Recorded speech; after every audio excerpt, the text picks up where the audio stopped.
Okay, the Detroit Pistons are 1-4 to start the season, which is kind of disappointing to an extent, but they were young. We kind of knew this was going to happen. And in this video, I'm going to talk to you about why these seemingly not important injuries are absolutely destroying the Pistons' chances of winning, and why I think our record would be entirely different if it weren't for these injuries. And I understand injuries are a part of the game, especially in football. But this isn't football, is it? This is basketball.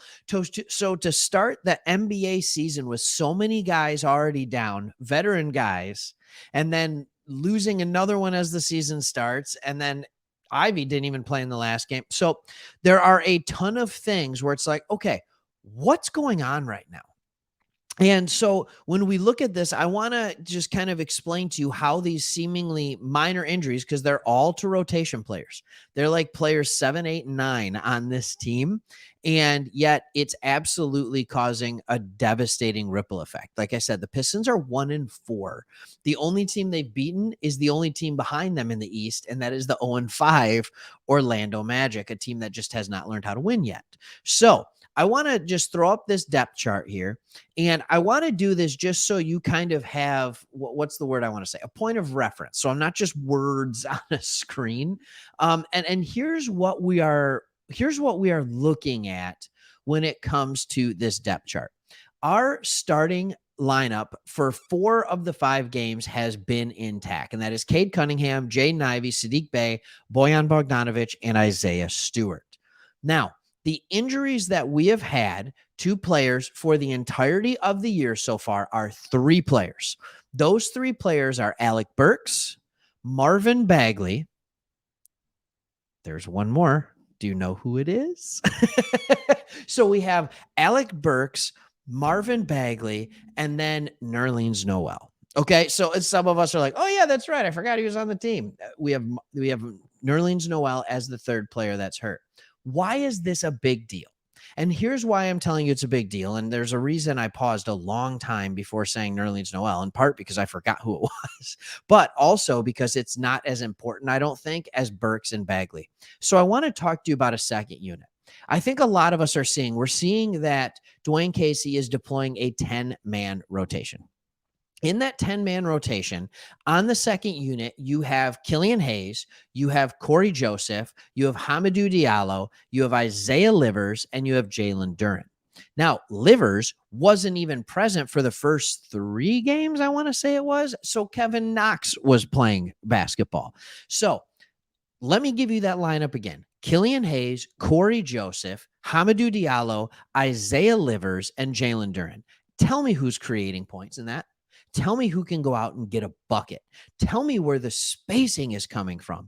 You have one player that can shoot with a quick release. Corey Joseph can shoot, just the world's slowest release, and he's a slow player.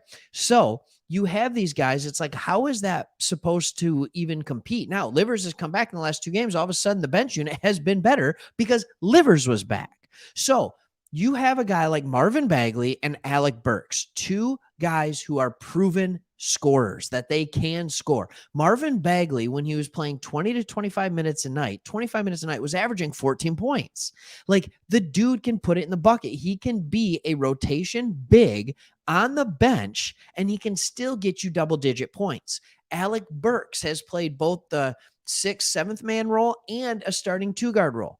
When he's a starter, he was averaging close to 20 points. He might have been averaging over 20 points for the Knicks. As a bench guy, he's averaging still double digits.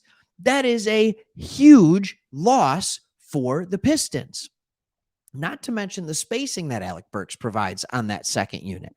It would give guys like Hamidou Diallo, who, by the way, wouldn't even see the floor anymore, I don't think. I don't think he'd play much at all unless there was a foul trouble. He would be that first guy that would play if there was foul trouble, anybody. But you have guys like Hamidou Diallo that continue to play, and if Burks is out there, he has more room to go to the paint. So if all of a sudden you have Burks and Livers out there, you have good spacing. You have Burks, Livers, Bagley, who are all good scorers. You have Corey Joseph, who cannot create his own shot very well, but he also likes to help be a shot creator for others. And if others are creating spacing, he can take advantage of that. He's good enough and crafty enough as a wily vet to take advantage of that. So what you're seeing in the Pistons games a lot of times is our starting unit is trying to survive. I take the Hawks game. The Hawks game, our most recent game.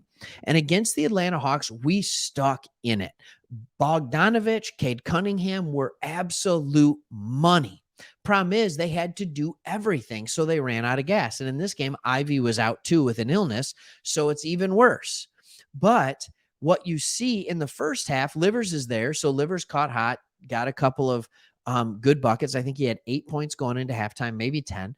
And you're like, okay, second unit's doing something. But then the Hawks had to do one thing in the second half when the second unit was out there, and that was stop Isaiah Livers. That's not the hardest thing to do. But if they stop Isaiah Livers, well, great. They throw it in the post to Marvin Bagley. Well, great. They're going to focus on Livers. Alec Burks is in the corner shooting threes. Like, are you starting to understand where I'm coming from when I'm talking about how the Detroit Pistons, these injuries that don't seem to be a big deal? It's like, well, come on, Craig, they're not starters. Like, this shouldn't be that big of a deal. Well, that's great. They're not starters, but guys who aren't starters play 15 to 20 minutes a game still. They still play 15 to 20 minutes a game. Also, against the two big lineups. That's another point that I can talk about. Against two big lineups. So against the Indiana Pacers, we would have won that game so easily if we have all these guys. I mean, you talk about the block shots by Jalen Smith and I think that's what it is. Yeah, and Isaiah Jackson or whatever his name is. Like, they're getting blocks. They have the two bigs. They're dominating because they're being guarded by Sadiq Bey, Bojan Bogdanovich, and it's like we got nothing to counter it. Well, what if I don't even think Livers was in that game necessarily, but what if you have Bagley? What if you have Bagley countering that? You think they're getting those block numbers? Absolutely not. You think they're getting those offensive rebound numbers? Absolutely not. Because we can play Stewart next to Bagley. We could play Stewart next to Duren. We can even play Bagley next to Duren. I don't love the spacing, but if you surround it with Livers and Burks and Joseph, so you still have three good shooters on the floor, it's actually not bad. So I think when we're looking at this stuff, there has to be an understanding that there's a game behind the game. There's this. I think a lot of us are wondering, like, well, why aren't we winning? Why aren't we doing things well? There's also a portion of this where it's like, man, our defense is going to struggle because we have guys that are veterans that just aren't able to play right now. Nerlens Noel, we haven't even talked about him. A very good defensive player, has been his entire career. I don't know what's going on with him. I don't think he's still hurt. Listening to a podcast, the Bun and Cardigan show, and my man was a little coy about it, where he's like, how can I describe the Nerlens Noel? He is available to play. That's all he said. So I don't know what's going there. And maybe it's just the simple fact of he's not got his body right and he's not in shape. Maybe it's that they just like Duren a lot more and they don't feel comfortable, deploying a lineup where Noel is the only big out there.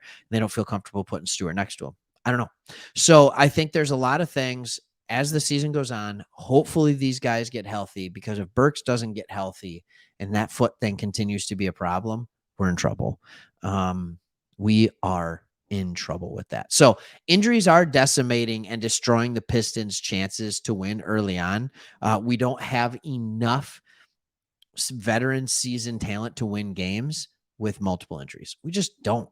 So we didn't necessarily think this was a playoff team from the beginning of the year. I never said it was. I thought this was maybe a 30-win team, probably closer to 25.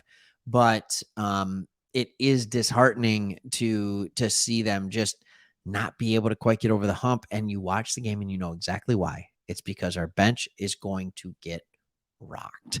So hopefully these guys get healthy fast enough so that it can take some relief off those starters, decrease their minutes a little bit, and take a little bit pressure off their backs so they're not gassed by the end of the year. But there you have it. If you disagree with me, let me know. Hit a comment below. Hit that subscribe button if you haven't already. We want you to be part of the Sports Talk Detroit community. We love having you here. Appreciate the comments, and we'll see you guys on the next one.